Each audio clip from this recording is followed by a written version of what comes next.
период навигации энергетики завезли весь запланированный объем топлива для нужд электростанций в северных и арктических районах.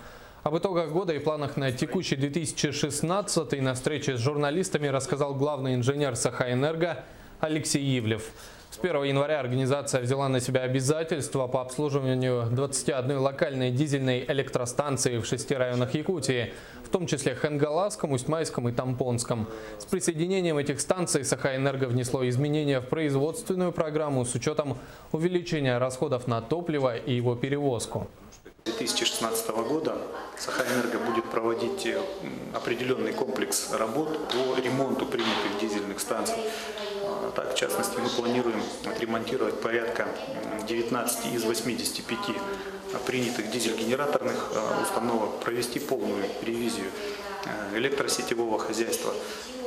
Посмотрим, возможно, что-то сделаем по зданиям и сооружениям.